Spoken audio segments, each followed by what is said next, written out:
मुंडक उपनिषद प्रथम मुंडक प्रथम खंड। इसमें पराविद्या के अनुरूप परमेश्वर के निराकार स्वरूप का वर्णन किया गया है। ध्यान से सुनिएगा ताकि हमारे संशय मिट सके ईश्वर को लेकर। यहाँ परम ईश्वर के निराकार स्वरूप का वर्णन किया गया है।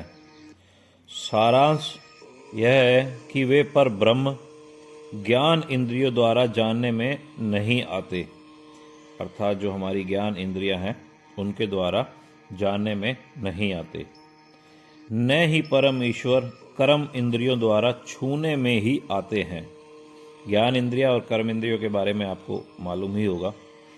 तो ना ज्ञान इंद्रियों द्वारा जानने में आते हैं, ना ही कर्म इंद्रियों द्वारा छूने में ही आते हैं।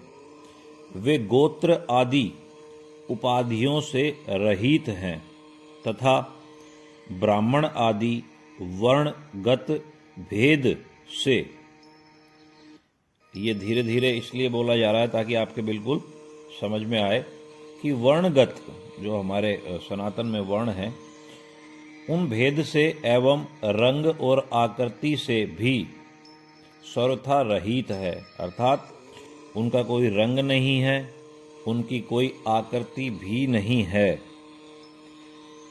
रंग और आकृति से भी सर्वथा रहित हैं। वे नेत्र, कान आदि ज्ञान इंद्रियों से और हाथ पैर आदि कर्म इंद्रियों से भी रहित हैं, अर्थात उनके ना ही नेत्र कान है, ना ही हाथ पैर है, इन सभी से वह रहित है। तथा वे अत्यंत सूक्ष्म व्यापक अंतर आत्मा रूप से सब में फैले हुए और कभी नाश न होने वाले सर्वथा नित्य हैं, अर्थात हमारी जो प्रकृति है, सूर्य है, धरती है, सभी की एक लाइफ बताई हुई है, लेकिन वो इन सब से भी परे हैं। अंतर आत्मा रूप से सब में फैले हुए हैं, मतलब सभी के भीतर विराजमान है। अंतर आत्मा रूप से सब में फैले हुए हैं और कभी नाश न होने वाले सर्वथा नित्य हैं। वे ही थे, वे ही हैं, वे ही रहने वाले हैं, और बाकी चीज आती रहेंगी, जाती रहेंगी, मिटती रहेंगी, बनती रहेंगी। समस्त प्राणियों के उन परमात्म तत्व कारण को ज्ञानी जन सर्वत्र परिपूर्ण देखते हैं, मतलब जो ज्ञानी होते हैं वो उनको हर जगह देखते हैं, मतलब सभी चीज उन्हीं से ही है, सभी चीज उन्हीं में ही है और वो सभी में ही है। सर्वत्र परिपूर्ण देखते हैं ज्ञानी जन। अब बताते हैं, पर ब्रह्म ही उत्पत्ति व विनाश के कारण है।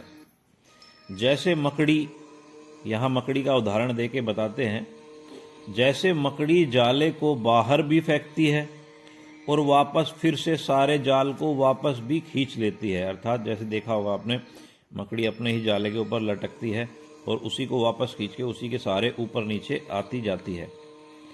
पर ब्रह्म परमेश्वर से यह जगत स्वभाव से ही समय पर उत्पन्न हो जाता है, अर्थात अपने आप ही यह जगत उत्पन्न होता है। यही गीता में लिखा है कि मैं इस जगत को बनाने वाला होने पर भी अकर्ता हूँ।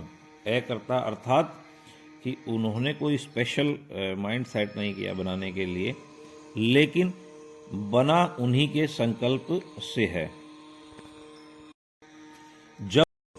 जब जगत की रचना का समय आता है तब वह ईश्वर सृष्टिकर्ता ब्रह्मा का रूप धारण कर लेते हैं। फिर ब्रह्मा से सब प्राणियों की उत्पत्ति और वृद्धि करने वाला अन्न उत्पन्न होता है। फिर अन्न से क्रमशः प्राण, मन, कार्य रूप आकाश आदि 5 महाभूत, समस्त प्राणी और उनके वास स्थान, रहने की सुविधा, उनके भिन्न भिन्न कर्म और उन कर्मों से उनका अवश्यंभावी सुख दुख रूप फल, इस प्रकार यह संपूर्ण जगत उत्पन्न होता है। ईश्वर के संकल्प मात्र से यह जगत उत्पन्न होता है, अर्थात उसके लिए ईश्वर को कोई स्पेशल चेष्टा नहीं करनी पड़ती। उपनिषद की बातें जानने के लिए वीडियो को लाइक करें, शेयर करें, चैनल को सब्सक्राइब करें, क्योंकि यह वीडियोस वगैरह इसीलिए बनाई गई है ताकि भ्रम दूर होके हम लोगों का मानसिक विकास हो सके और हम सत्य को सही पहचान